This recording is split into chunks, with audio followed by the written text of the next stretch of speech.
Hi, Tun. How are you? Fine, thank you. We were so excited. You look really well.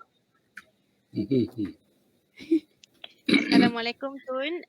Salam sejahtera, salam Malaysia prihatin. Saya ucapkan kepada semua yang sedang menonton.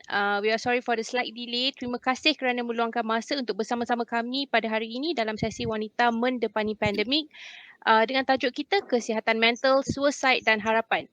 Pertama sekali, ingin saya ucapkan setinggi-tinggi penghargaan kepada Tun Dr Mahatir Mohamad dan ahli-ahli panel kita lain kerana meluangkan masa bersama kami di My Voice hari ini. Thank you Tun, and this session is the continuation of kita punya first session the other day yang mana Tun minta kita perhalusi soal mental health illness post pandemic and during the pandemic in Malaysia. Bersama saya pada hari ini lah Tun Dr Mahathir, and of course tak perlu saya perkenalkan lagi dan juga barisan panel yang tidak asing lagi. Pertama sekali saya ingin memperkenalkan Cik Puan Sarimah Ibrahim. Kepetahannya berkata-kata bukanlah sesuatu yang asing bagi kita semua. Sedikit pengenalan Cik Puan Sarimah Ibrahim is a proud mom and wife. She is ada gemar sikit. Itu side dia apabila introduce. Okay. Ada orang terpress ni kot okay, it's okay. So Cik Puan Sarimah Ibrahim is a proud mom and wife. She is of Irish, Malay, Chinese heritage, and she studied psychology as her major in college. Due to her experience with mental health and her education background, she is a passionate celebrity mental health advocate. Cik Puan Sarimah has been an active speaker and moderator in discussion and forums, both online and offline, focusing especially on topics related to mental health, women's welfare, with a focus on postnatal depression, cyber ethics, suicide prevention, and anxiety. We also have with us Puan Alia Ali. Puan Alia Ali is the founder of AWAS, Awareness Against Suicide atau Kesedaran Hindari Bunuh Diri, sebuah program di bawah Yayasan Zuriat Care untuk meningkatkan kesedaran tentang isu bunuh diri, menyokong usaha kesihatan mental demi pencegahan bunuh diri dan memberikan sokongan postvention. Betul Kak Alia? Kak Betul. Postvention. Betul. Okay. And we also have with us Puan Fazrina Dato Fahmi, Managing Director of Vehement Solution SB, a certified business consultant, and she have trained thousands of entrepreneurs with special focus on B40. Jadi Tun, terima kasih kerana bersama-sama kami. Perhaps I will speed up the session sikit. Kak Sarimah, Cik Puan Sarimah, before we start, do you have anything to say first ke? We cannot hear you. Kena unmute. You really put me on the spot here, okay? Dah lah nervous tapi you can just call me Sarimah, it's fine. Assalamualaikum Tun, thank you so much for joining us today. The last time I met you was 11 years ago in Theatre Tun Mahatir the musical where I played Tun Siti. I don't know if you remember, but I played her throughout the years. From young sampailah sekarang, well, back to 10 years ago. So I'm really happy to be able to talk to you today. Okay, so before we start, I would like to show this montage first. Let me just play this.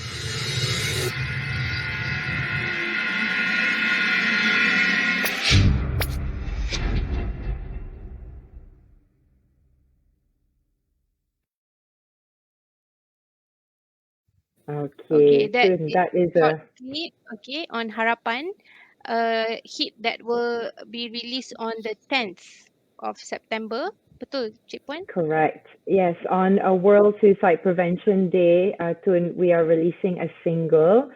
So lagu tu bertajuk Harapan dan dia berkaitan dengan kesihatan mental dan juga pencegahan pembunuhan diri.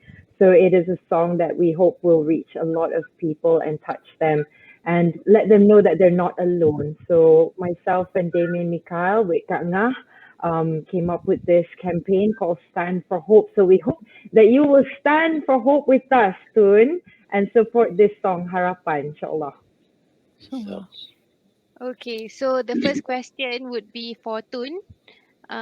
Tun, kami melihat Tun sebagai negarawan yang amat prihatin dengan keadaan sekeliling dalam masa pandemik ini, di mana kami melihat even Tun menubuhkan Majlis Pemulihan Negara dan seringkali membicarakan isu-isu pandemik dan post-pandemic related. Bagaimana Tun melihat isu mental health ini dan bagaimana ianya mempengaruhi masyarakat kita dalam masa terdekat ni sekarang? Ya. Yang pertamanya, tak dapat tidak kita perlu berhadapan dengan tekanan jiwa. Kerana keadaan di sekeliling kita tidak seperti dahulu. Sebaliknya macam-macam masalah menekan kita sehingga kita kadang-kadang berpendapat tak mampu nak lawan, tak mampu nak tangani masalah itu. Bila kita berasa kita kurang mampu dan kita berasa amat tertekan, ada kalanya yang kita berpendapat bahawa tak boleh lagi, ini memang tak boleh dia ditangani, dan yang boleh ialah kita lari daripada tekanan ini. Macam mana nak lari? Ya, kita kadang-kadang fikir kalau kita sudah meninggal, tak adalah masalah lagi. Kadang bila fikiran yang semacam itu datang, maka mungkin dia akan berterusan sehingga kita sanggup membunuh diri. Tetapi kita ada cara untuk elak daripada perasaan tekanan itu.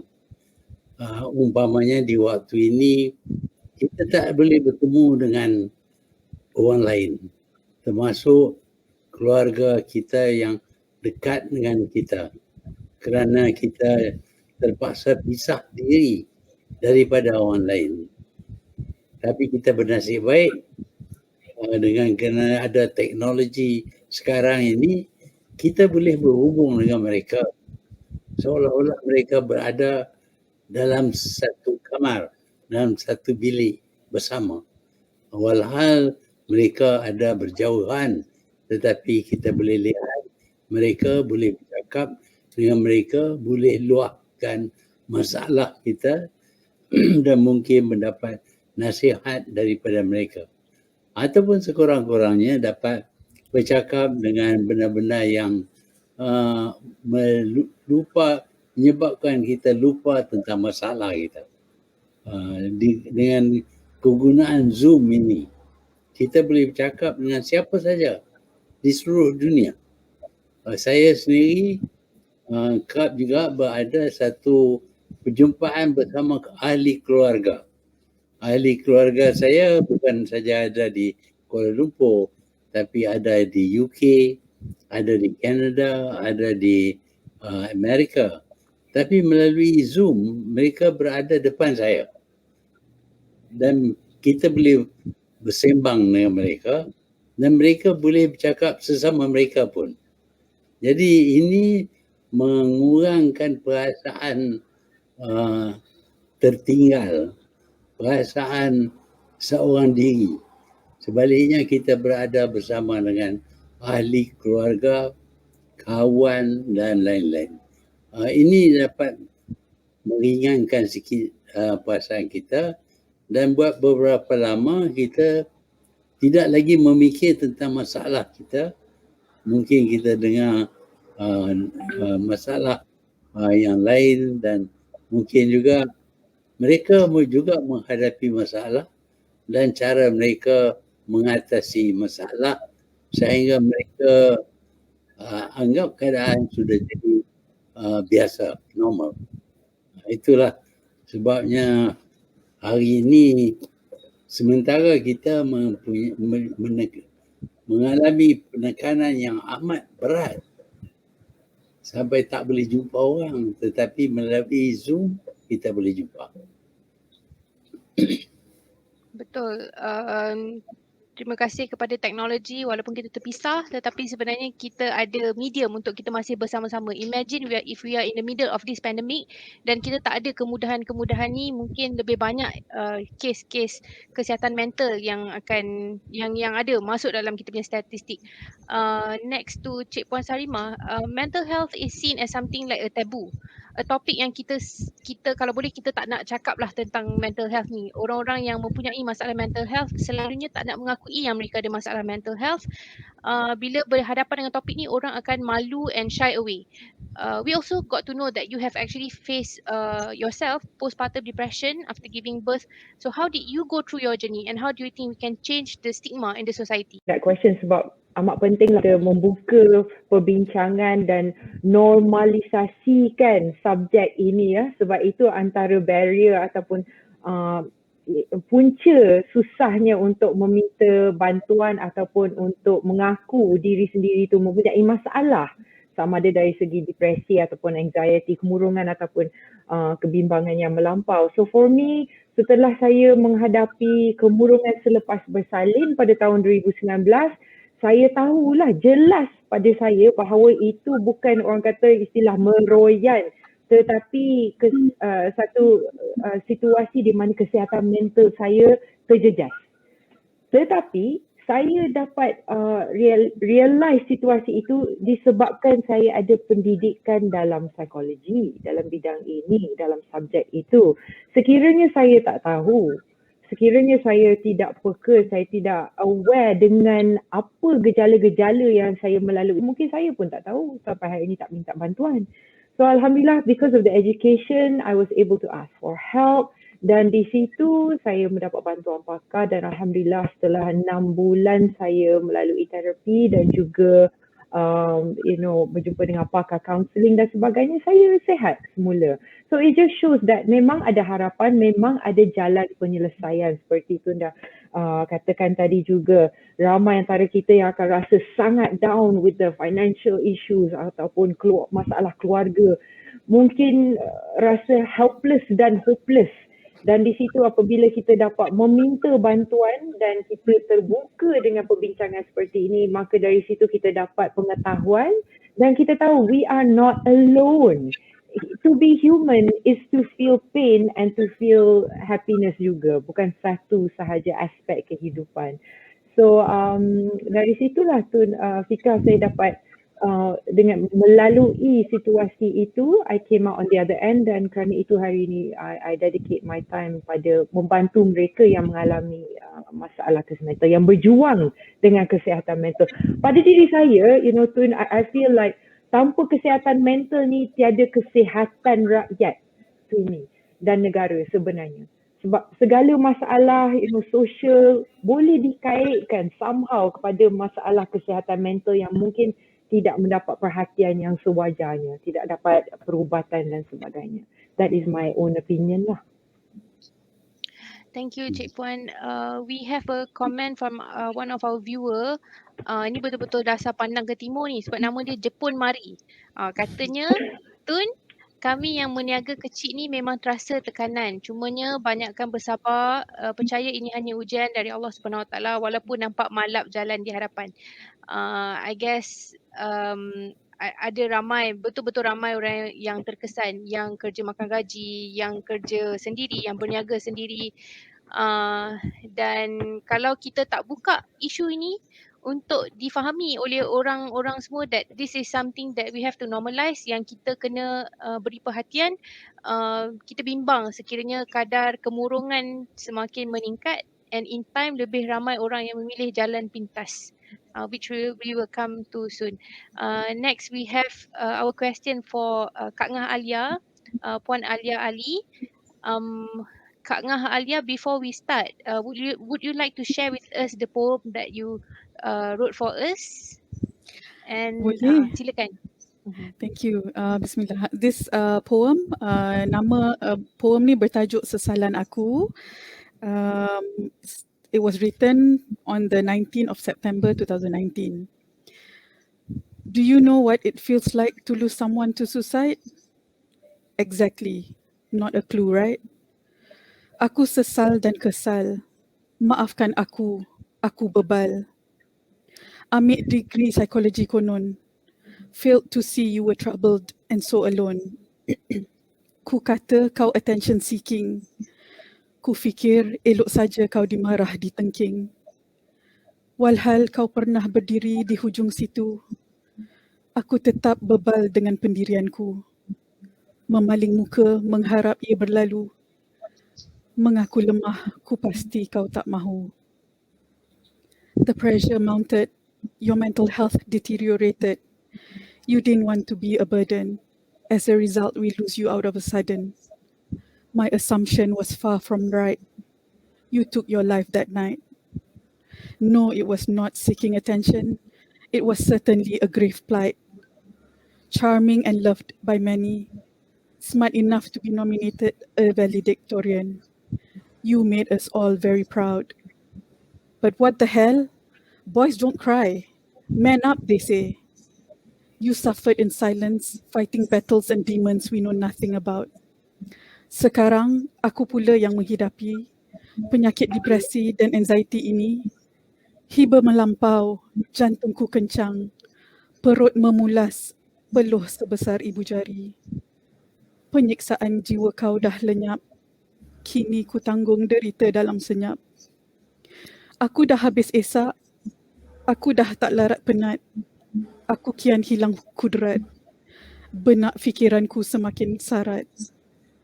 God knows I've committed a crime for ignoring all the signs.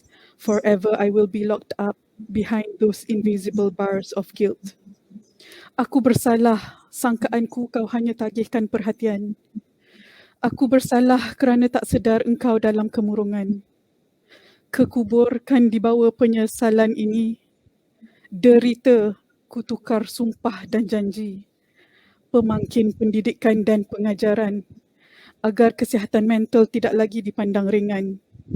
Ku meniti pusara sepi, kasih dan ingatan segar tak henti, mencari maksud dan juga erti.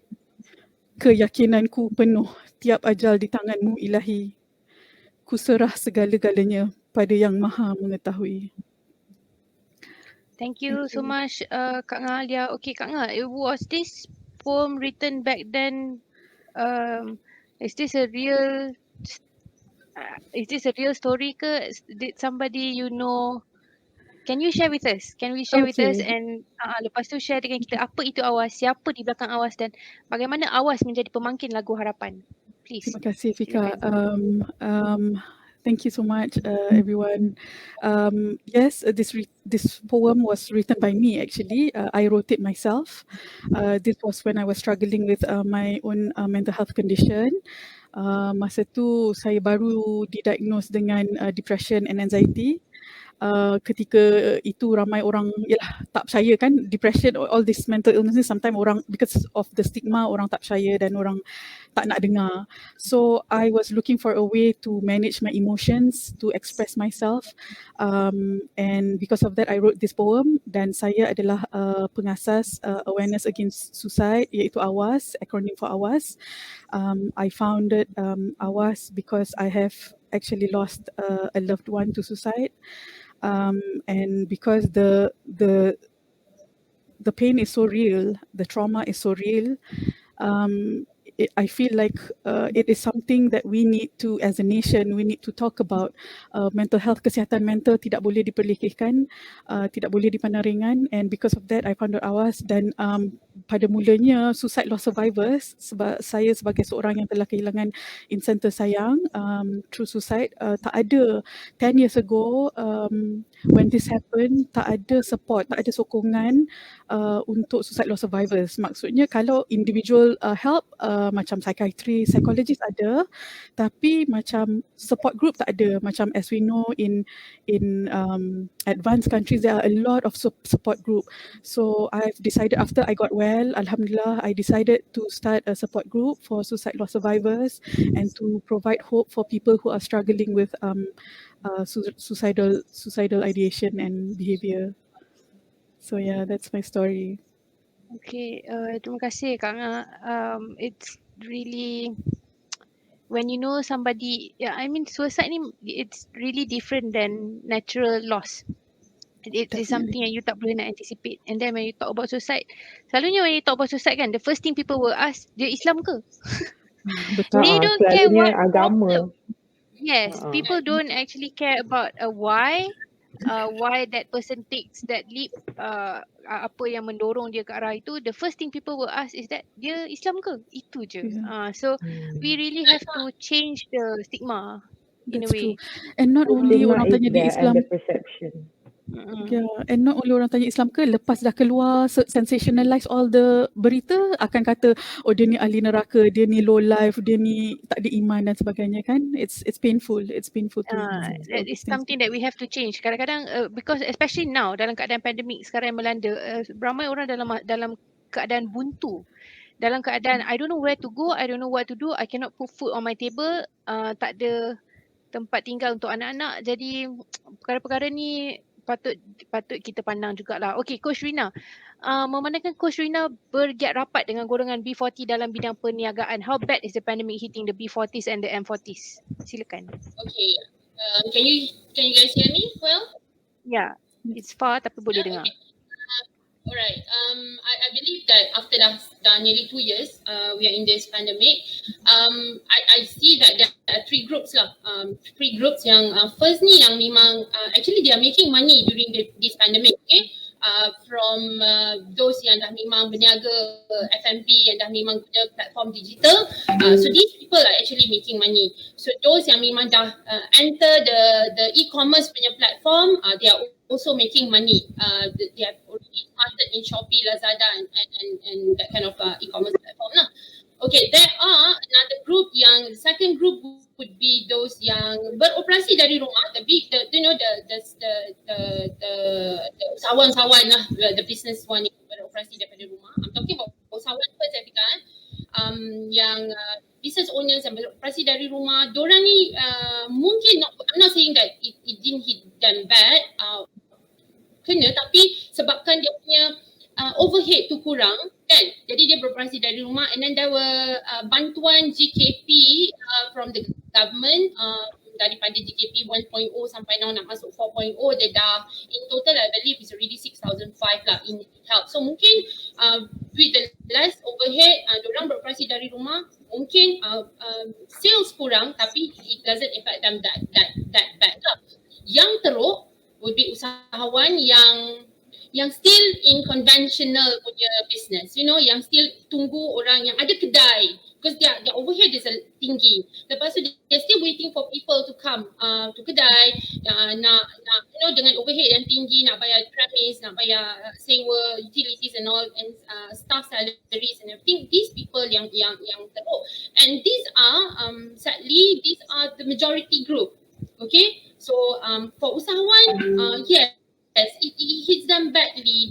I have friends yang daripada T20 group are now in B40 punya group, you know, because they can't help it. Rumah kena jual, assets you know, have to let go of their assets and all that kan, because they don't have any choice. That's the only way to survive. So yes, it hits them badly, I would say. Yes, the majority memang I'm just focusing on usahawan, but if you're talking about kerja and everything, definitely we see a lot of people losing jobs and everything because of companies close down kan. Kalau tak hilang kerja pun kena potong gaji, you know, that kind of thing. So of course, yeah, golongan ni memang sangat terjejas lah, unfortunately. Yes. Okay, Tun, bagaimana Tun melihat keberkesanan pengurusan pandemik COVID ni, keberkesanan kerajaan dalam menguruskan pandemik COVID buat masa sekarang, kerana kita melihat banyak perniagaan yang gulung tikar, banyak keluarga yang berpecah dan sebagainya, dan benda-benda ni sebenarnya yang meningkatkan lagi statistik mental health di Malaysia. Silakan Tun. Ya, kerajaan mesti bertanggungjawab terhadap masyarakat. Jadi dalam keadaan yang mana masyarakat tertekan, maka kerajaan naklah beri perhatian kepada masalah ini untuk mencari jalan supaya mengurangkan beban. Tetapi kalau kerajaan kita dapati asyik dengan politik mereka dan tidak beri perhatian kepada penderitaan rakyat, maka ini akan menambah tekanan ke atas rakyat. Sebab itu saya telah cadang supaya ada satu badan khusus yang dianggotai oleh orang-orang yang berpengalaman, berpakaran, pakar dalam bidang tertentu untuk memberi idea-idea yang boleh diambil oleh rakyat supaya mereka tidak lagi berasa tertekan bahawa ada yang boleh dilakukan oleh mereka untuk diri mereka. Umpamanya kalau mereka takut kepada COVID-19, apa cara yang boleh mereka elak?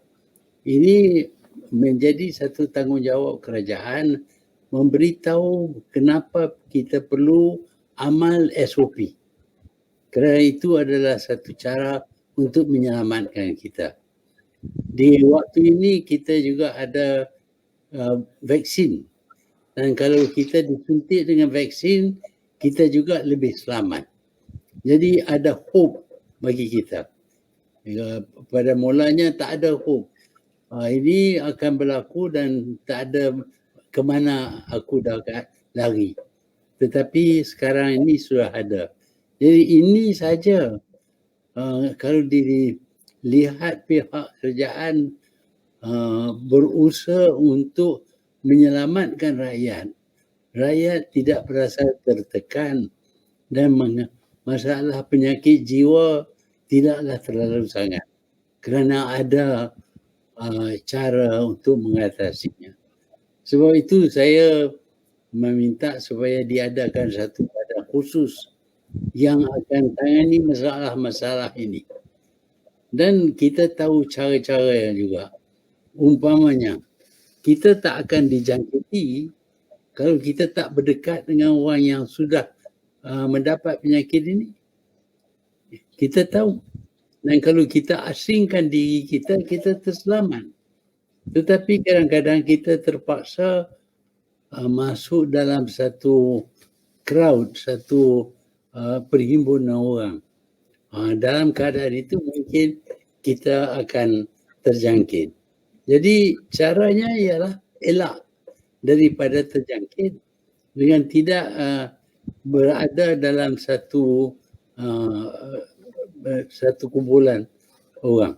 Kerana kita tak tahu mereka ada sakit ataupun tidak. Kalau kita buat demikian, kita selamat.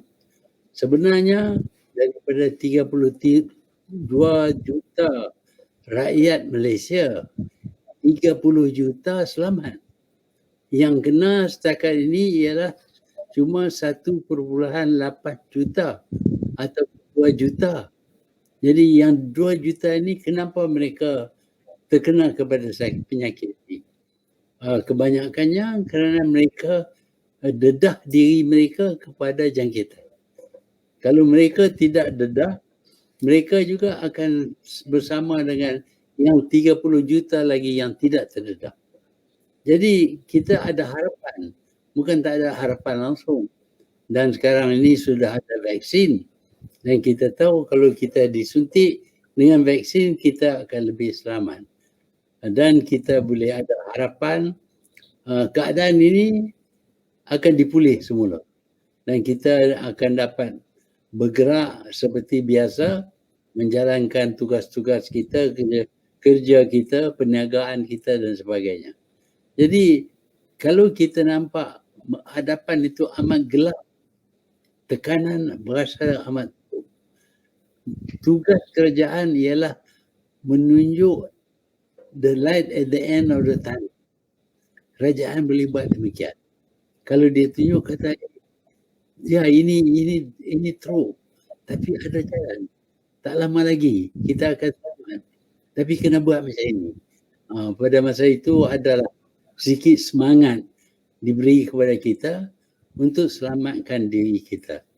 Tetapi kita harus ingat daripada 32 juta rakyat Malaysia, 2 juta saja yang setakat ini dijangkiti. Lagi 30 juta tidak. Jadi tentu ada benda-benda yang boleh dilakukan untuk selamatkan diri kita. Semakin lama, semakin banyak benda itu. Kalau kerajaan memberi perhatian kepada pandemik ini dan tidak selalunya memikir tentang politik. Nak jadi kerajaan, nak jadi Perdana Menteri dan sebagainya. Kalau sudah jadi Perdana Menteri, tumpuan naklah diberi kepada meringankan beban rakyat jelata. Jadi itu tugas kerajaan. Dan saya telah cadang supaya diberi kuasa kepada satu badan yang akan tangani masalah ini, yang mana badan ini tidak memikir tentang politik, tak ada politik. Dia punya tumpuan ialah kerana kita menghadapi masalah pandemik, masalah ekonomi yang merosot, masalah kehilangan pekerjaan, kurang wang, masalah kena halau keluar daripada rumah kerana tak bayar hutang dan tak bayar sewa dan sebagainya. Ini menjadi tumpuan, sepatutnya menjadi tumpuan kerajaan. Dan lama-kelamaan kita yakin kalau sudah ramai yang disuntik dengan vaksin, maka kita akan bebas daripada penyakit ini. Tetapi sekarang ini di banyak negara-negara, mereka berpendapat bahawa kita tak mungkin 100% bebas daripada penyakit ini. Penyakit ini akan berada sepanjang masa dan kita perlu berjaga-jaga. Daripada pandemik, dia sudah endemik. Satu penyakit yang berada sepanjang masa. Dan kita perlu ubah cara hidup kita. Umpamanya kita perlu disuntik dengan vaksin mungkin berkali-kali. Ada vaksin yang sekali disuntik dia cukup sehingga seumur hidup. Macam kita suntik kepada anak daripada penyakit polio umpamanya. Sekali disuntik masa kecil tak akan ada. Tetapi dengan vaksin baru berkenaan dengan COVID ini, kita tak tahu berapa lama tahan. Mungkin sebulan, mungkin 2 bulan, mungkin setahun. Jadi kita kena observe yang ini, dan jika ada tanda-tanda bahawa vaksin itu cuma berkesan sekian lama, maka kita perlu ada booster dose. Jadi sepanjang masa kita perlu beri perhatian kepada masalah ini untuk meringankan beban mental health orang ramai. Baik, terima kasih Tun. Kita ada soalan daripada kita punya viewer Tun. Katanya ramai peniaga kecil yang terjejas disebabkan pentadbiran yang flip-flop. Akibatnya ada kejadian kes bunuh diri di dalam kedai mereka sendiri. Yang ni memang saya ada terbaca, dia gantung diri dia dalam bengkel motor dia sendiri. Katanya apakah langkah drastik yang boleh diambil bagi menangani perkara ini berulang dan berulang lagi? Sebenarnya saya rasa jawapan dia lah kita perlu reset Malaysia Tun. Silakan Tun. Ya, macam saya katakan tadi, kalau kerajaan menunjuk kerajaan prihatin, iaitu cares about the people, itu sahaja boleh mengurangkan tekanan. Kalau kita pula boleh cari jalan supaya kita dapat ganti tugas-tugas kita.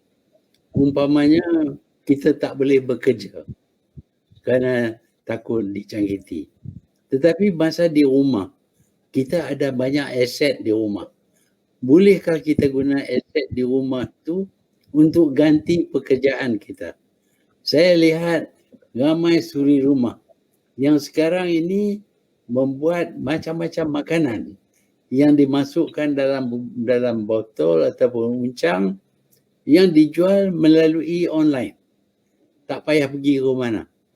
Mereka buat sambal ikan bilis, sambal udang, dan macam-macam lagi boleh dibuat tanpa alatan-alatan yang istimewa, kerana dia punya kecil-kecil saja. Kita boleh buat kek dan kita jual melalui online. Kita ada badan-badan tertentu yang menjadi yang boleh tolong kita pasarkan barangan kita. Kalau kita kontak mereka boleh tunjuk macam mana mereka boleh tolong jual apa yang kita buat. Kita sedar bahawa sekarang ini menjual online ini lebih laris daripada menjual di kedai. Di kedai kita tunggu sampai orang datang, lihat apa yang kita ada. Tetapi ini barangan yang kita buat, kita produce, kita masak ini advertise online. Orang boleh tengok, boleh tahu apa dia, harga dia, boleh jual, boleh beli, dan nak beli pun tak payah nak pergi ke tempat itu, cuma petik butang dalam telefon bimbit saja, sudah nyatakan kita nak beli dan barang itu akan dihantar ke rumah kita dan kita bayar mengikut aturan peraturan mereka. Jadi dengan cara ini saya tahu ada satu wanita, dia buat kek, dia jual di kedai, tak banyak lakulah tapi tak banyak. Bila dia go online, dia dapat tambah pelanggan sehingga 90,000 pelanggan, bukan saja dalam Malaysia tapi di negara lain. Dan dia sebenarnya menjadi lebih berjaya daripada semasa belum ada COVID. Jadi kita kena perhati, ini kita tak boleh buat, tetapi apa yang kita boleh buat dan siapa yang boleh tolong kita.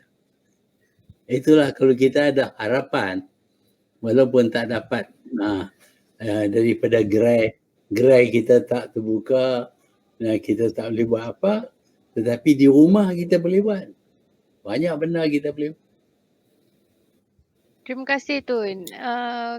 Nampaknya Kak Alia dengan Cik Puan Sarimah dia thumbs up. Tiap-tiap kali Tun sebut harapan dia macam happy.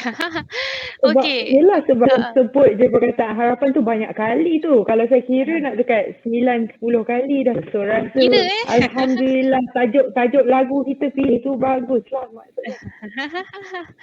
Okey, baik. I guess Cik Puan Sarimah mesti banyak membeli belah online. Now we can see that sebenarnya bila kita membeli belah online, we help this community to grow. Perhaps we are trying to assist these people untuk mengelakkan mereka menghadapi tekanan, because each sales counts right now. Betul. Okay. Sedikit sebanyak macam mana pun, message saya dengar dari Tun tadi, selain dari harapan adalah usaha dan adaptasi masing-masing untuk menyesuaikan diri dengan keadaan yang ada, ya Tun. That's what I'm hearing very clearly, supaya kita boleh langkah ke depan, kita teruskan, and that's the main point here. Bagaimana kita semua boleh mengadaptasikan diri bersesuaian dengan kehidupan masing-masing, sebab semua orang terkesan dengan keadaan pandemik setelah 2 tahun ni berlalu. Ada dengan masalah wang, ada dengan masalah keluarga di rumah dan sebagainya. Pasangan suami isteri yang sebelum ni tak pernah jumpa selama lebih dari 3 jam sehari, tiba-tiba 24 jam. Gitu. Itu yang buat stres sebenarnya. Itu yang sebenarnya Tun isteri dia pergi jual barang online sebab tak nak tengok muka. Okay. Tapi betul, the main highlight I hear dari sini adalah harapan, usaha dan kita lihat ke depan. Tapi senang ya untuk kita berkata-kata sebegitu, tapi kita sendiri mungkin tidak mengalami apa yang mereka mengalami di luar. There's a lot of other situations di mana mereka ada akses pada internet, ada yang tidak ada akses pada bahan-bahan that they need to sell. Mungkin ada mereka yang datangnya dari keluarga yang tidak rasa selamat di rumah sendiri juga. So a lot of faktor-faktor yang memainkan peranan. Tapi adapt and penuhkan diri dengan harapan, insyaAllah. That's what I get. Cik Puan, boleh Cik Puan kongsi dengan kami inspirasi di belakang harapan? Maybe all these cases, isteri-isteri yang tak nak tengok muka suami dia di rumah tadi, adakah ini semua inspirasi di belakang harapan, atau I would say that a lot of my friends working from home adalah something yang it's not something easy. Well, for me, I had to go and get my own office. Kalau tak saya bekerja di tempat lain, I had to go and get my own office spot supaya I get to go to work secara berdisiplin. Every day I clock in at 8, keluar at 6, because the longer I stay at home, the more homeless I look and become. Macam tak reti jaga diri sendiri, you know. Kesian. So apa aspirasi Cik Puan behind this song Harapan? Oh, panjang tu sampai esok kot. Tun boleh kot luangkan masa sepanjang itu. Harapan saya adalah bahawa rakyat, semua orang, semua lapisan masyarakat dapat menormalisasikan perbincangan ini dan tidak memendam perasaan masing-masing, dan kesihatan rakyat dilihat, diutamakan seperti mana Tun sebut tadi oleh government kita. Dan diutamakan dari segi funding, juga diberi perhatian, dan supaya kita sebagai rakyat kita dapat rasa that they care sebenarnya. Sebab manusia ni, kita jenis yang kita inginkan adalah connection. You know, banyak studies, I'm sure Tun can agree sebagai seorang doktor, menunjukkan, you know, positive mindset tu, bukan toxic positivity, tapi positive mindset tu dapat membantu seseorang untuk mengatasi pelbagai penyakit dan juga rintangan dalam kehidupan mereka. So I think it's the hope that's needed, dan sebabkan itu harapan menjadi subjek utama lagu kami. Kerana apabila kita tidak ada wang, tidak ada keluarga, tidak ada siapa membantu kita, yang cuma tinggal bersama kita adalah harapan dalam diri kita. And in the song itself, you know, our lyrics for the chorus is, walau luka, walaupun perit terasa, bersama-sama kita melangkah, bersama-sama kita bangkit bersama. And I think this is the time untuk kita bersama menyokong sesama kita dalam you know, mengatasi dan menghadapi tekanan yang dialami. Thank you Cik Puan. The chorus part tu betul-betul bring me back to the early time masa kita pandemik dulu, yang we all go for kita jaga kita, kita jaga kita. Lepas tu takut tak ada siapa jaga, kita jaga sendiri-sendiri. Betul. Soalannya, kalau kita betul-betul nak menjaga diri kita secara keseluruhan, bio, psycho, social, spiritual tu lengkap lah. Itulah caranya untuk kita menjaga kita ni, menjaga diri kita, jaga keluarga kita, jaga each other lah. Itulah kita jaga kita. Betul. Now let's go to Kak Ngah Alia. Kak Ngah Alia, what are your inspiration di sebalik kerja-kerja dedikasi Kak Ngah sebagai aktivis awas, dan bagaimana awas bergiat dalam keadaan pandemik ini di mana kita tahu ramai orang yang tertekan, ada banyak kes-kes suicide, ada banyak kes depression. Is there a hotline that people can call ke, ataupun bagaimana dia punya engagement dengan masyarakat, awas punya engagement? Silakan. Okay, thank you. Saya suka tadi bila Fika sebut pasal reset mindset kan. Lepas tu Tun sebut pasal ubah hidup kita. You know, kita kena ubah macam Cik Puan sebut, adaptasi is the keyword kan. Bila kita adaptasi tentang kehidupan, maknanya kehidupan berniaga, kehidupan berkeluarga, kehidupan dan sebagainya, pada saya juga kita kena juga adaptasi mindset dari segi stigma ni yang menjadi masalah besar. Sebab kalau kita nak teruskan hidup, kita kena macam tadi Tun kata, kalau dulu niaga pergi kat kedai buat kek, jual kek kat kedai, tapi sekali jual online naik melambung sampai 90,000. Dan sama juga I think mindsetting dari segi mindset. Kalau dulu orang kita, masyarakat kita tabu sangat nak pergi dapatkan bantuan rawatan kesihatan mental tu, macam malu sangat, terlalu malu, takut apa orang kata. Masyarakat kita ni terlalu takut dengan apa orang kata kan.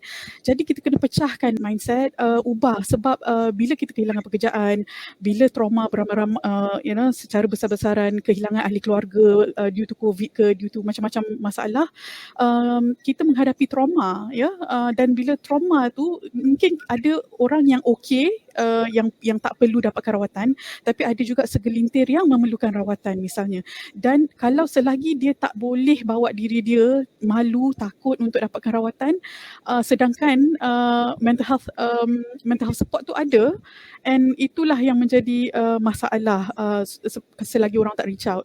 Dan aspirasi Awas adalah to make sure, dan through dengan Cik Puan juga dan Damien, lagu ni adalah untuk to give hope, maknanya untuk sedarkan kita semua yang it's okay, hope tu ada, harapan tu ada, it's okay to reach out for help. Jangan malu, jangan segan, jangan ada stigma. Kita buang stigma tu jauh-jauh, sebab kalau kita biarkan diri kita dalam kemurungan, dalam kekusutan, dalam belenggu jiwa tu yang teramat sangat, nanti kita akan lama-lama kita boleh membawa padah, boleh membawa mudarat kan. So that is my hope, aspiration. Dan yes, kami tak ada hotline per se macam Befrienders. Kita tak nak kita wujud dalam the ecosystem, mental health ecosystem ni bukan untuk compete tapi untuk complement, insyaAllah. So kami dah kenal pasti, sebab kalau kita tengok dalam kadar suicide, more than, kalau dijumlahkan 2019, 2020 dan 2021, more than half of the total population of people who died by suicide, iaitu 1,708 tu, more than half daripada 1,708 tu berumur 15 hingga 18 tahun. So we are talking about young adults here, yang majority of suicide death je. So bila kita buat Awas, kita tak buat hotline, kita buat care line texting. Maknanya care line texting ni kita lihat lebih appealing kepada anak-anak muda, generasi muda yang suka pakai WhatsApp ni kan. So they feel comfortable, dia rasa anonymous, dia tak perlu cakap. Sometimes bila ada yang dealing dengan anxiety, dia rasa malu nak bercakap, dia rasa takut nak bercakap. So dia text kita, so kita ada perkhidmatan texting, care line texting, boleh pergi ke Awas punya Facebook dan Instagram, and ada nombor situ. So through texting, they are able to communicate, share their worries dan minta panduan mana nak pergi, ke apa nak buat. Dan kita ada servis macam temankan orang-orang yang first time nak pergi pakar jumpa doktor, katalah dia dah dengar suara ataupun dah tertekan yang amat sangat, dah rasa tak ada harapan untuk hidup. Kita ada servis untuk temankan mereka for their first appointment dengan doktor, mudah-mudahan, because usually perasaan takut dan stigma tu yang buat dia rasa malu nak pergi kan. Tu dia. So melalui text line ni, we are hoping that a lot of people reach out. Dan yang bagusnya text line ni, the same person yang akan melayani orang yang sama. Maknanya kadang-kadang bila hotline ni dia call, hari ni dia call, besok kalau dia nak call lagi dia kena ulang balik cerita dia kan. Cerita macam cerita masalah dia ke apa. Melalui text line ni, orang yang sama akan melayan dia dan akan support dia. Maknanya dia tak perlu ulang balik lah cerita dia, apa masalah dia. Dedicated support lah, maknanya one to one lah. Correct, emotional support, yes. Okay. Yes. Baik, okay. Terima Thank kasih. I you. think that is a great effort by Awas. Kalau kita tak war-warkan macam ni, kita pun tak tahu apa yang ada dekat luar sana. Contoh macam servis yang diberikan oleh Awas ini untuk people with depression and all. Sebab yang kita selalu dengar Befrienders, yang those are the leading providers lah in the ni kan. So Kita baby lagi. Kita baby, we are about 3 Dan- months old. Yeah. harapannya Dan kita dengan kekurangan psikiatris, Rika. Kita kekurangan psikiatris di Malaysia. Itu we have masalahnya a lot juga. of kita ada this support group yang it's called the Sisterhood of Support. Dalam tu ada banyak juga psychiatrists and doctors. Perhaps we can arrange for tolong ke macam mana kan. InsyaAllah that can be done. It's very interesting to know that Awas is doing so much to put that impact on the society. Moving to Coach Rina, seperti yang because tadi kita cakap pasal mental health, Coach Rina, before this you have informed me that Coach pernah didiagnosis dengan MDD with psychosis. Jadi saya melihat dengan keterlibatan Coach sebagai seorang trainer kepada entrepreneurs, mungkin Coach boleh bawa kami menyusuri perjalanan Coach sendiri, and in your personal view, how is COVID-19 affecting entrepreneurs mentally? I was diagnosed with MDD somewhere in 2011, early 2012. Lepas tu then of course I went through and see psychiatrists and all that. I've got all that done, admitted several times, and I got over it lah. So masa tu ingat kan, you know, you get over it and it's done, you know. So macam, oh now I'm well kan. Rasanya macam everything's going to be okay. Then unfortunately it wasn't lah, sebab in late 2018, 2019, I relapsed. So I started having all these thoughts again, and this time was worse. Then I was diagnosed with MDD, with psychosis. So I had this, not just initially back then, yang masa 2011, 2012 tu, I attempted suicide lah. Tapi masa yang baru ni, yang 2019 tu, dia macam I had this thoughts of killing my kids and kill myself, you know. That was that bad. And of course, sebab dah the fortunate thing was because I dah go through it, right? So masa sakit time ni, I know that no, I have to get help, you know, cepat kan. So then I went to see psychiatrist again and everything. Okay, got all that done. Then alhamdulillah lah, I'm okay. Tapi yalah, masa tu tak tahu yang benda ni boleh relapse sebenarnya kan. Then came COVID, you know.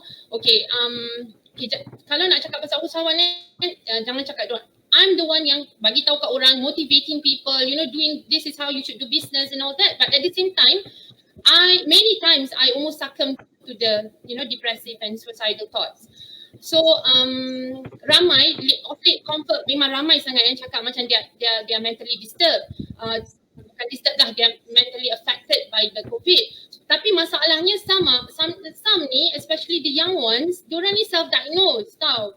Kan, if you read in Twitter, I think diorang self-diagnosed. Sebab bila self-diagnosed ini yang buatkan those yang tambahkan stigma orang lain yang, you know, these are all in your head, these are all, you know, you're just attention. So yang membuatkan orang yang betul-betul depressed ni is not getting the right treatment or you know, and these people will just go terus tak nak cakap, takut and everything kan, because I went through that juga. So okay, I have to, if you're talking about the businesses, right, yang entrepreneurs ni, I rasa I would have to agree with one of the commenter earlier yang cakap pasal the implementation kan, pelaksanaan, the SOP sebenarnya. The SOP yang ada kat sini, kat Malaysia sekarang for the businesses is so frustrating tau. So if you're talking about untuk orang yang ada business, memang frust gila kan.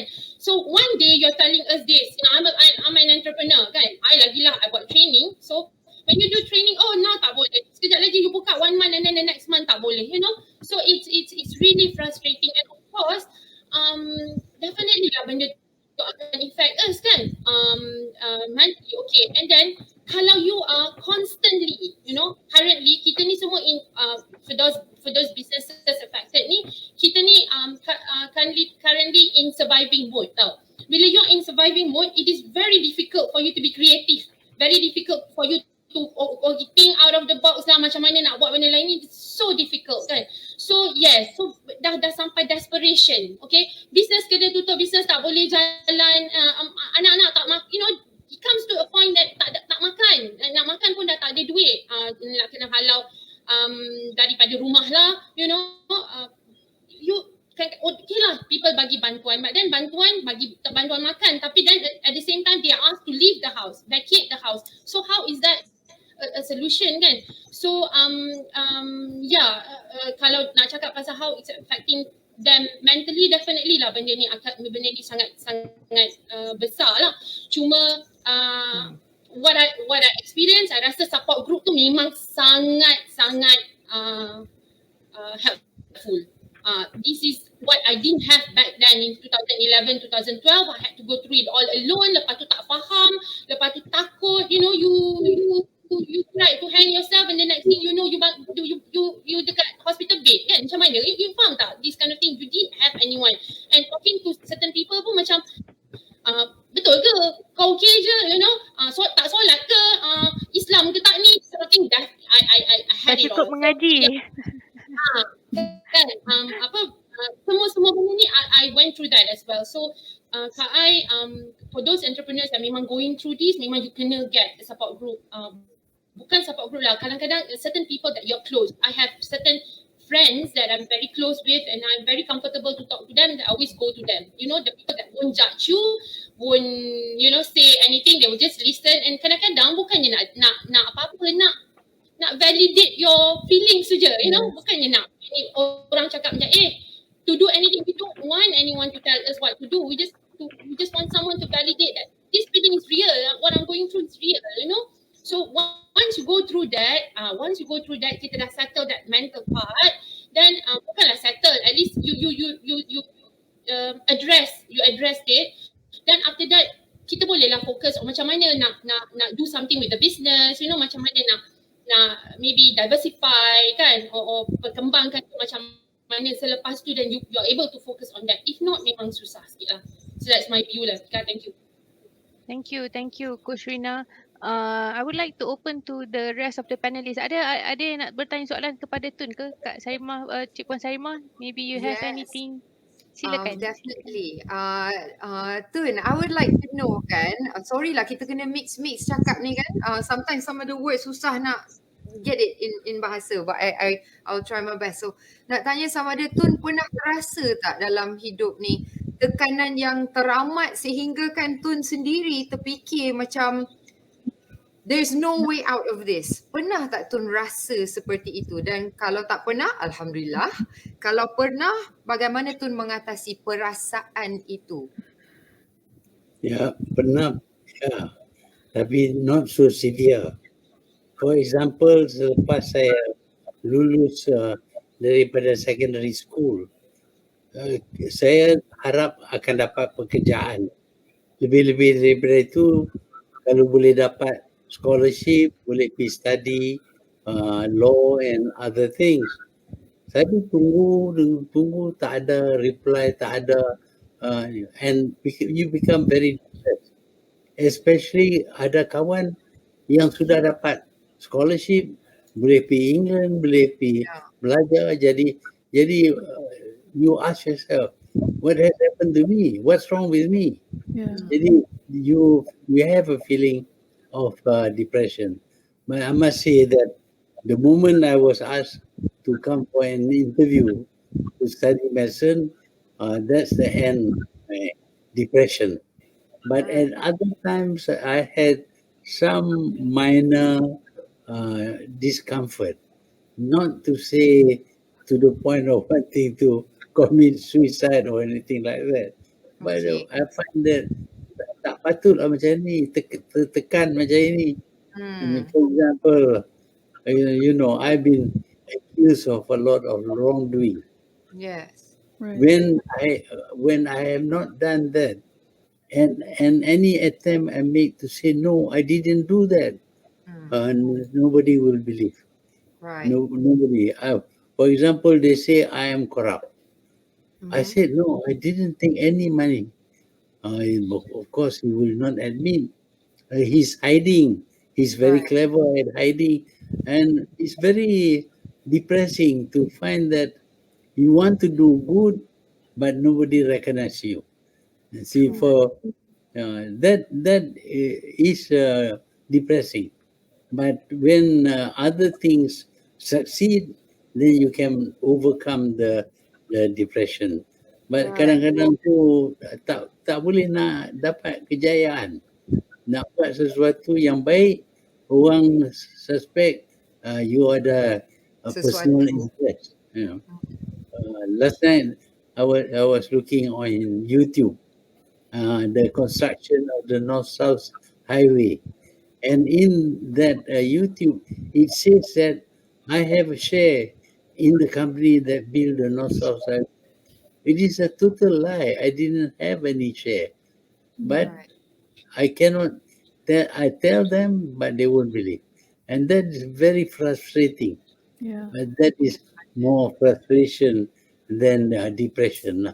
Yeah. So, well, I think in life you have to go to certain downturns, certain periods when you are, well, you are down in terms of your feelings, and at that time, of course, you, well, in my case, I thought, well, eventually it must go away. See, it's Right. a question of being patient only. Okay, so Tun, your approach adalah untuk menunggu, wait and see, and just mengharungi lah, just basically go through the ups and downs, surfing it macam air gitu. Yeah. Right. I Okay. think the ni is all shall pass. Is it tu? Maknanya whatever it is, this episode will eventually Yeah. pass.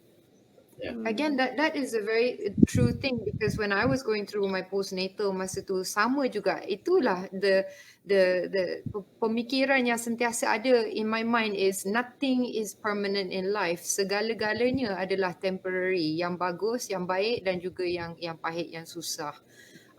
So I think that is what I get the message from what you said, Tun. Kak Alia, any question to Tun? I'm of course I'm amazed yelah nak melalui macam Tun kata kan apa tu bila kena ada yelah dugaan, you know, it's frustrating, you know, when you, especially when you know you are not, you know, doing something wrong, lepas tu di accuse begitu kan, it's so painful kan. Tapi with wisdom, you know, someone who is so wise like you are wise enough to handle it. What would be your advice perhaps pada anak-anak muda, because kita especially zaman yang social media ni kan, kita duk compare each other, oh orang ni ada ni, orang macam tu kata kenapa, what's wrong with me, kawan-kawan saya semua dah dapat you know, dah dapat offer, I didn't get offer. Dalam social media lagi, like you can see everyone has everything kan. So what is your advice for the youngsters, young people yang berdepan dengan ni, how to develop resilience perhaps? Is the length of time. If it goes on for too long, the degree of depression gets deeper and deeper.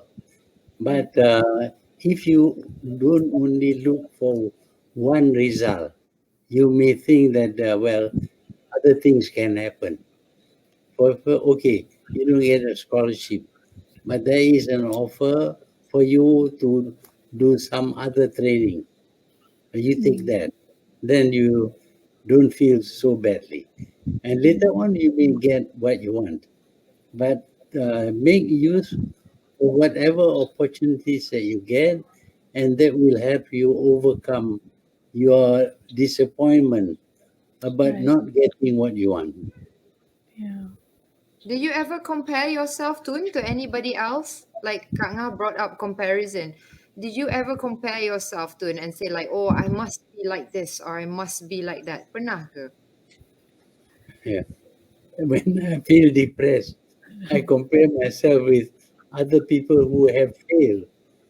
And I think, no, at least I'm better off. They have failed. I have not yet failed. So Right. it's okay, I have to take. So that overcomes my depression. Okay. Perhaps Tun, your positive outlook towards life pun contribute to your long and health life. Apa pendapat Tun? Well, of course, if you're depressed all the time, you don't feel like eating, you don't feel like doing anything, and you regress. Physically, you regress. I have always believed in being active. I'm doing something all the time. At the very least, I'm reading something or writing something. And that takes my mind off the present problem. And then, of course, later on, I find that, well, the thing has disappeared. I didn't do anything, but the feeling has sort of resolved itself. So if you have any depression because of certain issues, think of other issues. And also think of the good things that you have. Because you can consider yourself fortunate always. Because at the very least, well, he has cancer. I don't. Be happy. Or he has, well, he is now very sick. I'm still up and about. So it's something to be grateful for. And you overcome that depression through that. I think it's all about counting your blessings. Ya. Ada banyak komen-komen kita daripada kita punya viewers. Tun, kalau boleh saya bacakan sikit daripada Azif Ishak. Tun M is Allah's gift for us Malaysian. Alhamdulillah. Ada juga yang kata Hariri Abdullah, smart to compare with others' failures when we are down. At least we are still okay. Hebat Tun. Ada Arvin, spot on, we haven't failed. Ada juga yang kata maaf Tun, saya nak tanya kenapa Tun kita belum ada lagi MPN. Ada juga yang cakap kita kena segera redha, bila dah redha baru boleh berjaya. Ada banyak komen-komen it's not easy it's not easy and simple also not easy to overcome. Expect the unexpected. Jadi seterusnya let's go to our next question kepada Tun. Seperti yang kita ketahui Tun, dalam tempoh MCO ni ada banyak sangat kes-kes meningkatnya kes perceraian, kes domestic violence, mostly finance and cash flow related.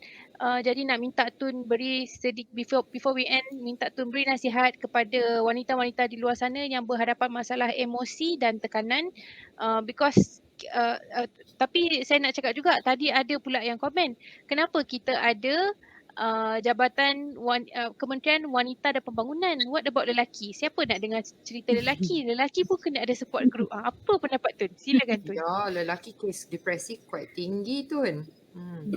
Yeah. But there are some organizations which have people who are prepared to receive calls and talk with those people. And they can do a lot. Whether they are men or women doesn't matter. They are very depressed. If they know that, well, I can call these people and I will talk to them. Maybe about my problem or maybe about something else, but at least somebody will listen to me.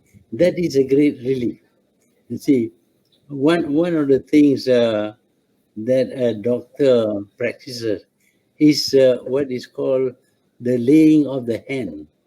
When a doctor comes to see a patient, the moment he puts his hand on the patient, that is a great relief for the patient. If she feels that she is not alone, that there is somebody. Kadang-kadang kita pegang tangan, buat tangan, all those simple things can be done. But then, of course, now we cannot have contact. That is a problem. But in place of contact, if they ring you up and you talk to them, I think that is something that will help because you feel you are not alone. It is the feeling of loneliness that is very depressing, as if there is nothing else in the world. Nobody cares about you. You are alone. That is very depressing. But if you have organization, usually organized by women, they organize and they are prepared to hear your phone call and talk to you. I think that is a very good way of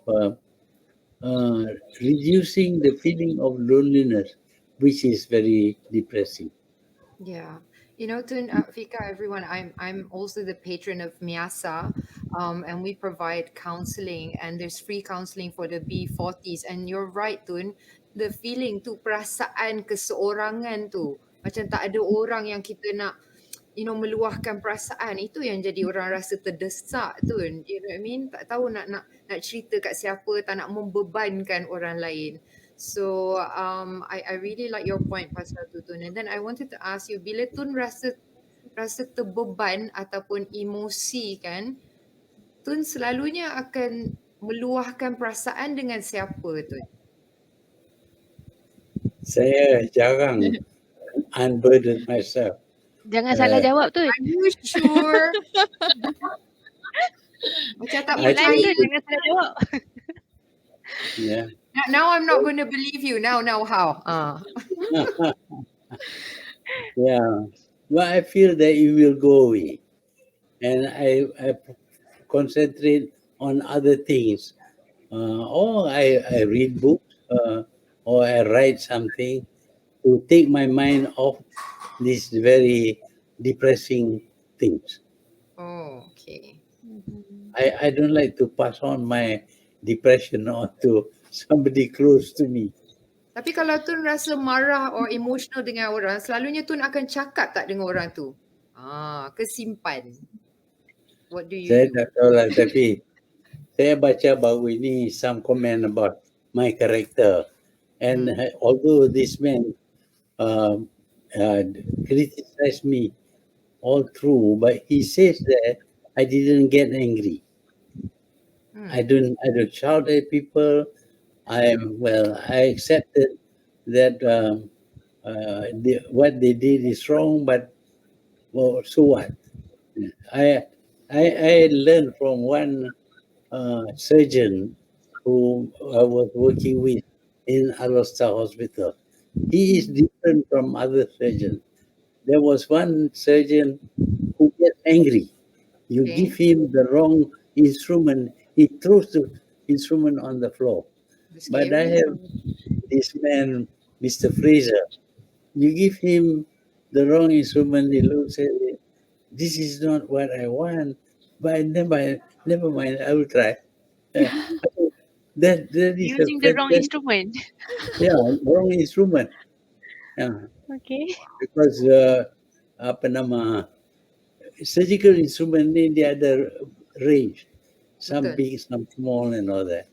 So sometimes it's almost the same, but not quite the same. But with Mr. Fraser, he never gets angry. But with Mr.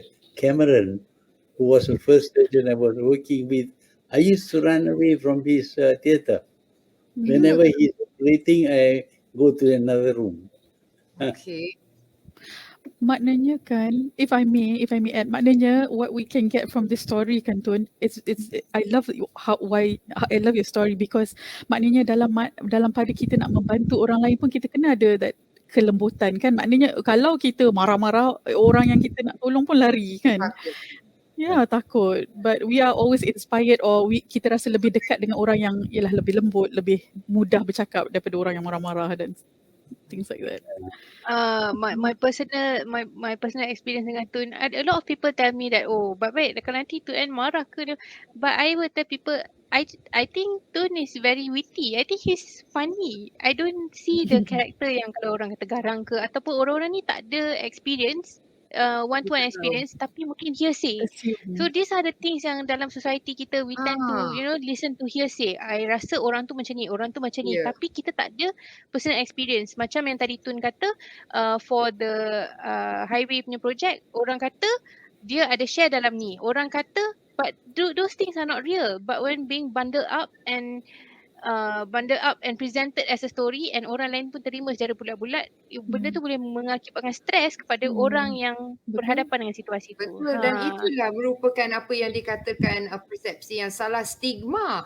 Jadi Tun ada stigma terhadap dia, kita semua ada stigma terhadap kita, dan kesihatan mental ni, masalah kesihatan mental pun ada stigma dia sendiri. Oh, kalau orang tu tak sihat, dia tak boleh kerja.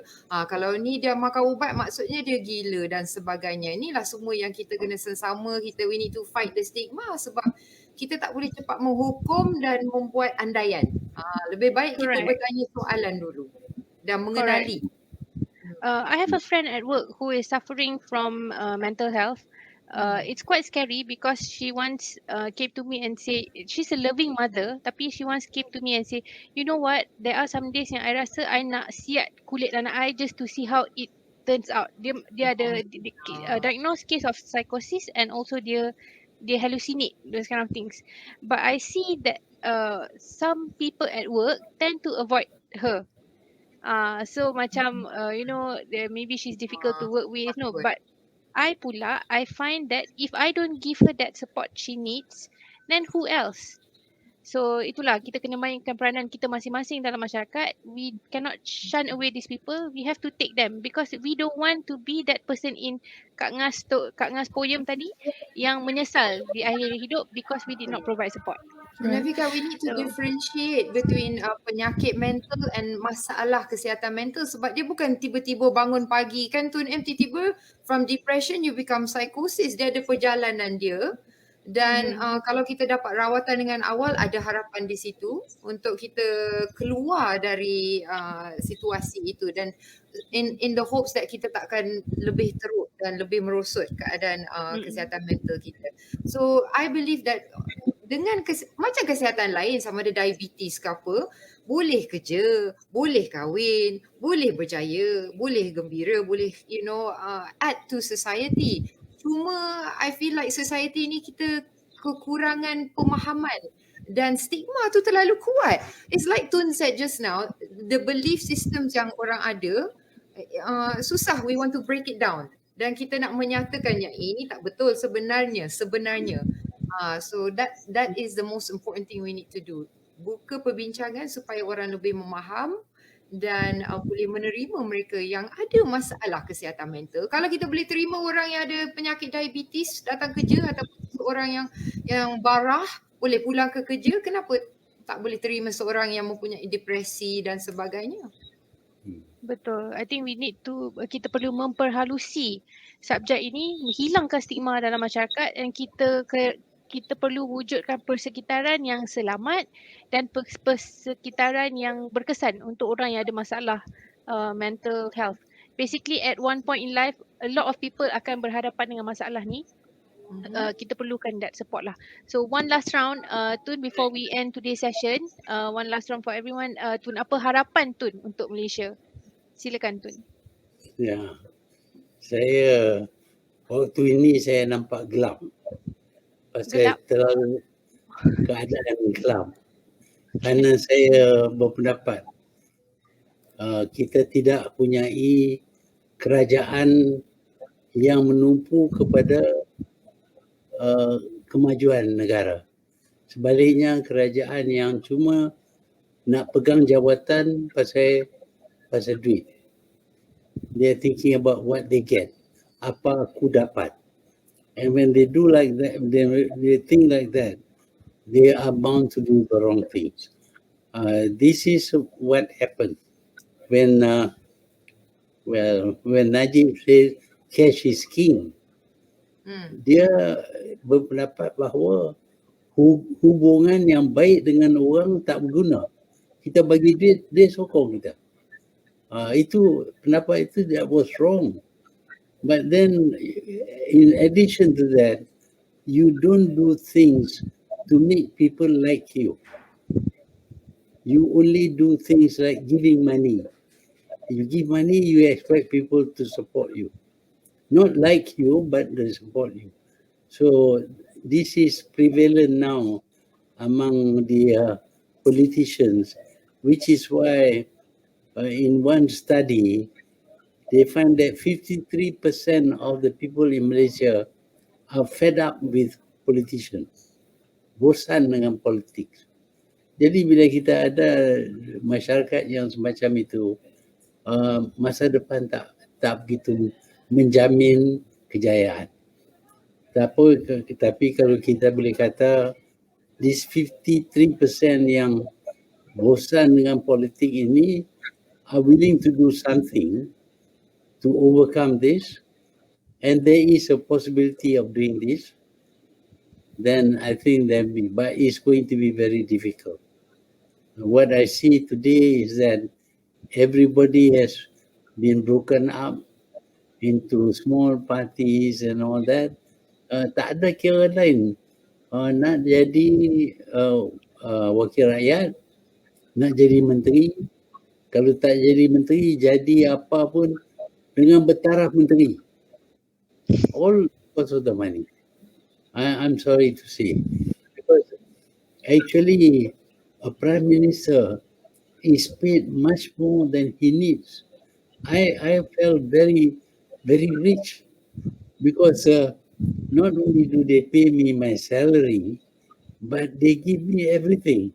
They give me a house, they pay for the electricity, they pay for the water supply, they provide me with cars, they even provide me with airplanes. And when I go on leave, I get allowance. What do I need the money for?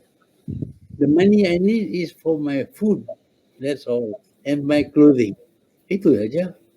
Jadi tapi masih lagi nak duit lagi.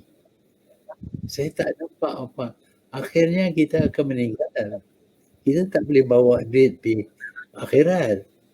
Jadi kalau kita tinggal jasa yang baik, kita tinggal sesuatu yang baik, itu lebih baik daripada mencari memuaskan kemolok kita, our apa nama, tamak.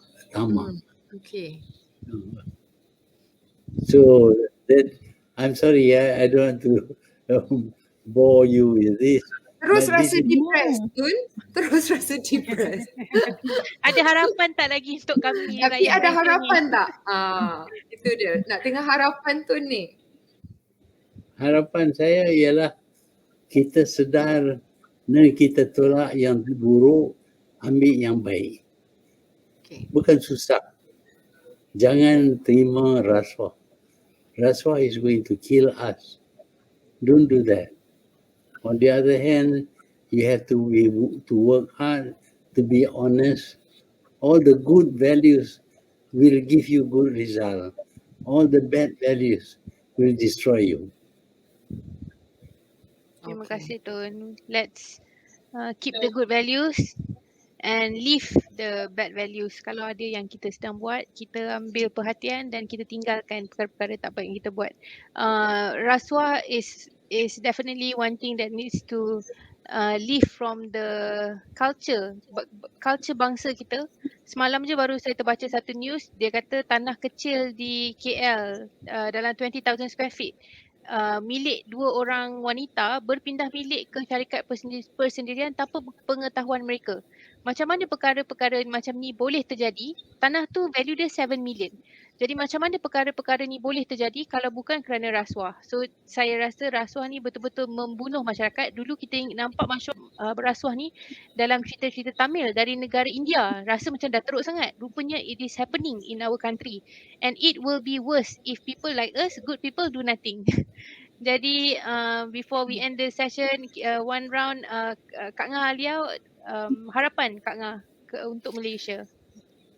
Harapan saya tadi Tun bercakap tentang marah-marah dan sebagainya kan, bila kadang-kadang we answer text care line tu kan, orang marah-marah because people are very angry and people are very frustrated, a lot of people kan. Jadi kanan marah-marah maki-maki, kita dekat at the end of the phone pun macam kenapa marah-marah kan, dia marah-marah maki-maki, tell me why should I leave, tell me why should I go on with my life, benda-benda macam tu, and then all the maki-makian lah. Tapi at the end of the day, dengan compassion and kindness, bila kita balas balik segala marah dan yalah, sebab kita tahu dia bukan marah dekat kita kan, we are just the person helping kan, with support, kindness and compassion, insyaAllah the person can turn around and in the end bila kita dah layan dia punya marah dan perasaan tu, nanti dia sendiri akan come around and apologize and say, okay, I shouldn't have said this and that. My point is, harapan saya ialah kita semua perlu ada kindness and compassion. Keadaan semakin menekan, it's very very painful and very very memang kadang-kadang masa depan kita nampak agak gelap, tapi yakinlah kalau kita sama-sama support each other with kindness and compassion, things will change, and hopefully with kindness and compassion, keadaan stigma masyarakat tentang kesihatan mental akan berubah dan lebih ramai akan mendapatkan bantuan, sokongan dan rawatan, insyaAllah. Thank you. Thank you Kak Ngah Alia. Kak Rina, ni ada Ros Niza Latif. Janganlah harapan tinggal harapan. Kami rakyat dah stres. Silakan Kak Rina. Apa harapan Kak Rina untuk Malaysia, untuk kita semua? For myself, I would lebih kepada the economy lah, regardless whichever government pun yang memerintah kan, I would really hope that ekonomi kita akan back to normal lah. Dan of course by building back the entrepreneurs yang terjejas dan semua ni is also actually building back the economy. So I nak macam the way I say it, it's like things are not being streamlined. Semua orang buat kerja kan. Kenapa tak bring together the ministries? Ini kita I'm not talking about current government ke previous ke, tak kisahlah whichever government pun, bring together the ministries, bring together yang relevant ministries ni, buat something and then jangan buat satu benda tu dalam jadi redundant. Every few ministries, a few agencies are doing the same thing, kan? Focus, maybe certain agencies ni focus on this and certain ni buat ini, bantu, because usahawan yang sekarang ni nak come back, they can't do so without the help from the government. Cannot, kan? And then apa yang ada sebelum ni, yang microcredit punya pinjaman dan sebagainya, okay, teruskan, tapi ada pula isu dekat situ, susah sangat nak apply. You're giving that an initiative untuk membantu mereka, tapi at the same time it's very hard for them to apply. So sepatutnya I would like my hope, my harapan, I would like to see macam diorang streamline kan pelaksanaan, the ministries get together, lepas tu ada dekat tempat-tempat yang memang agensi yang beri bantuan sebagainya ni memang ada khas yang diorang ni bantu. Maksudnya ada usahawan datang, okay look, I want to my business balik macam mana, and they are there to actually help, not to verify, oh you tak layak, you layak. That's what's happening now, because it's not helping the situation. I really hope to see that lah. Besides that, usahawan sendiri memang kena diversify dan sebagainya. That's one issue. Tapi my hope is on the government, whichever, and even future government, I hope will do that. Yeah. That's from me. Yeah, thank you. That is itu Fika rasa adalah harapan semua orang untuk ada government yang a bit streamline. Kadang-kadang kita tertanya-tanya, ini out of the topic sikit lah. Kadang-kadang Fika lah tertanya-tanya, menteri-menteri ni tak ada WhatsApp group ke? As simple as that. Why aren't they collaborating, communicating, collaborating? Why are they not, buat kerja sama-sama? Tapi itulah sesuatu yang kalau ada lah daripada mana pihak kerajaan dulu ke kerajaan sekarang ke, sila ambil maklum, buka grup WhatsApp. Jadi last round tu Cik Puan Sarimah ada yang kata sini, Saiful Zaman Mahathir, be kind and be compassionate. So apa harapan Cik Puan terhadap Malaysia, and perhaps maybe we can get a chorus ke daripada lagu harapan, silakan. Yes.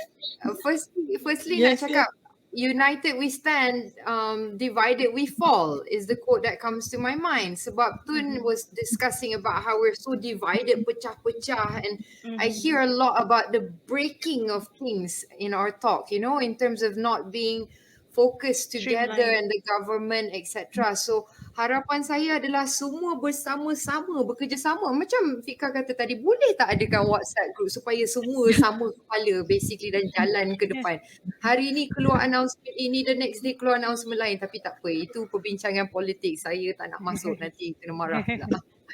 But what I would like to say is, harapan saya adalah society yang tanpa stigma, normalisasikan perbincangan tentang kesihatan mental, hilangkan diskriminasi yang ada terhadap mereka-mereka yang memerlukan bantuan kesihatan mental, adanya bantuan kesihatan mental dari government sendiri yang lebih detail with a structured plan, dan harapan saya kita sama-sama keluar dari COVID-19 ini dengan kesihatan mental yang stabil, insyaAllah, dan terutama kanak-kanak, because the children are suffering as well, dan mereka yang ketinggalan sekarang ni saya rasa macam seolah tidak diberikan perhatian yang sepatutnya right now.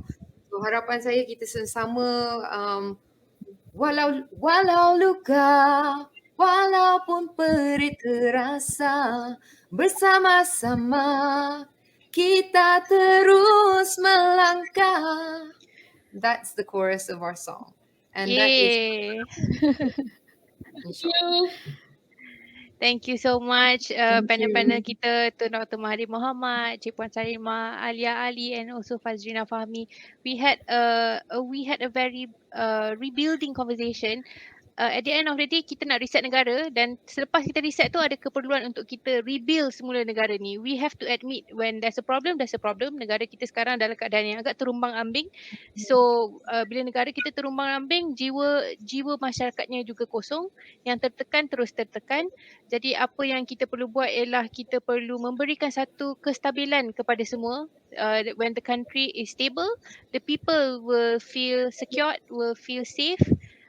Hopefully dalam masa terdekat ni kita boleh revive semula daripada pandemik COVID, dan sebagai negara kita boleh maju ke hadapan, sebagai rakyat kita boleh hidup sihat, minda kita sihat, hati kita sihat, dan kita kurangkan statistik depression, bunuh diri di negara kita, insyaAllah. Harapnya ini bukan kali terakhir kita bekerjasama dengan Awas, dengan Cik Puan Sarimah, dengan Tun, dengan Coach Rina di masa hadapan. Perhaps we can come up with some activity or anything for us to help Malaysians. Why not? From Malaysians for Malaysians, insyaAllah. Boleh, insyaAllah. Why not? Akhir kata, terima kasih semua. Thank you Tun for your time. We really appreciate it. Thank you Cik Puan. Thank you Kak Thank Ngah you, Alia, Tun. and thank you Coach Rina. Thank you. Assalamualaikum. Terima kasih kepada penonton semua. Terima kasih Assalamualaikum. semua. Waalaikumsalam. Bye.